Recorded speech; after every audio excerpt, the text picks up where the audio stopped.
出口 boy 嘅出口呢，就去附近有條單車徑，就係呢條啦。咁呢，我哋就可以沿住呢條單車徑呢，就踩單車去河上鄉嘅。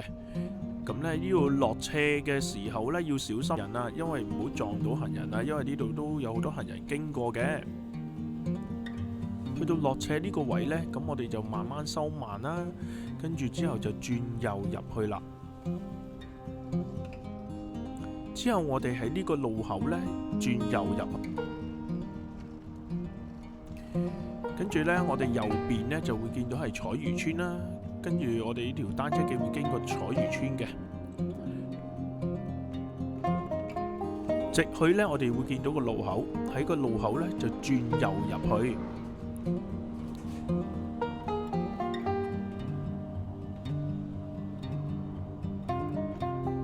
十字路口呢，我哋就轉左落去斜路。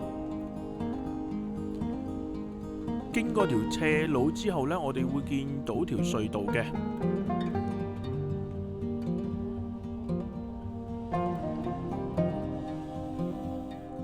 過咗隧道之後呢，我哋就轉右，直去。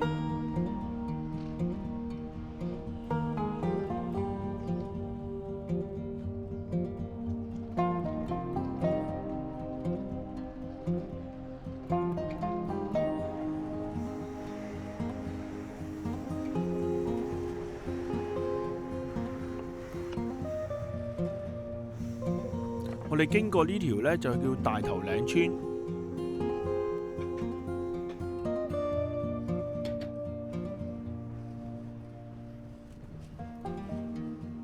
出咗村之後，我哋就轉左，再轉左，直去。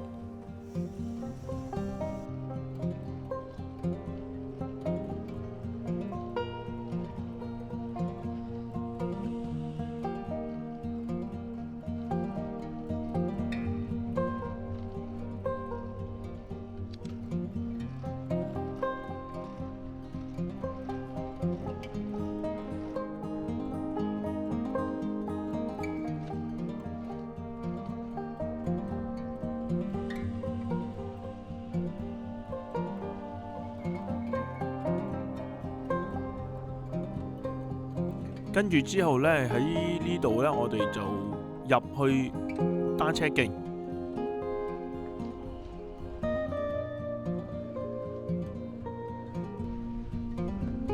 沿住條單車徑呢，就直去。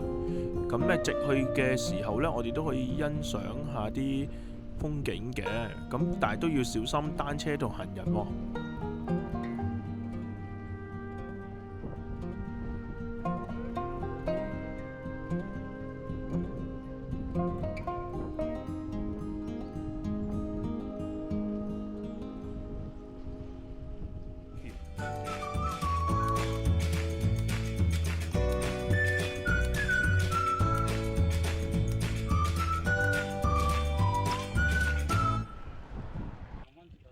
我哋喺度咧欣賞下周圍嘅風景先啦。陽光普照，都唔錯喎，天氣。一路直去會見到橋呢度嘅位置12路口，咁我哋就轉左落去斜路。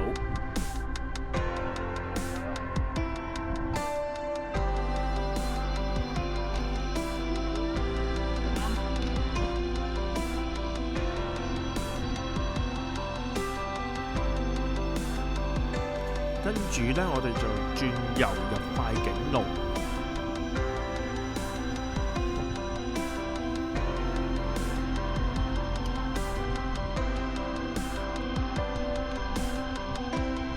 跟住沿住馬路直去啦。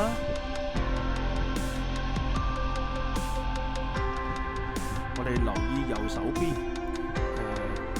羅帶豆腐花喺右手邊嘅。過咗啲信箱之後呢，就會見到豆腐花噶啦。上返斜路，我哋去下一站，下一站就係蘆湖邊境。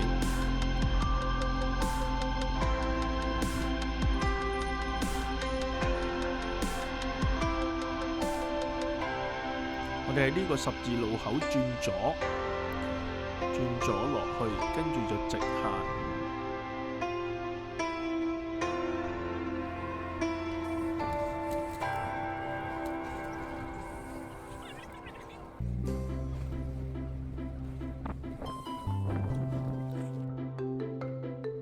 去羅湖邊境嘅途中呢，就會見到呢個大草原嘅。咁呢個大草原都好多人一家大細喺度搭營，跟住就野餐啦，喺度玩啦咁樣。但係呢就要小心喎，入去嘅時候嗰啲草地呢，有好多牛嘅糞便喺度嘅。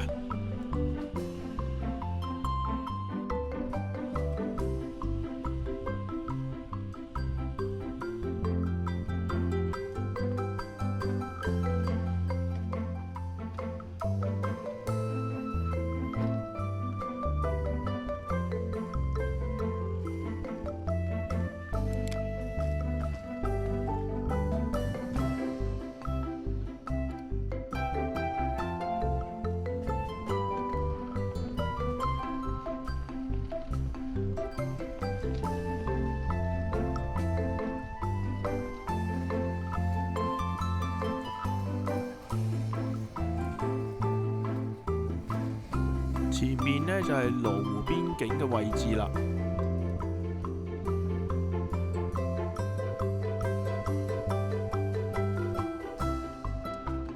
我落車影下四周圍嘅環境俾大家睇下啦。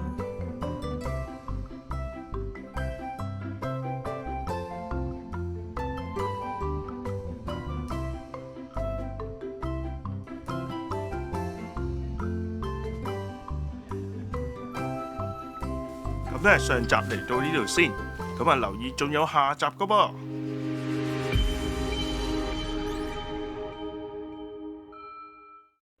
多謝收看，歡迎訂閱我哋嘅頻道，讚好片段同埋留言，拜拜。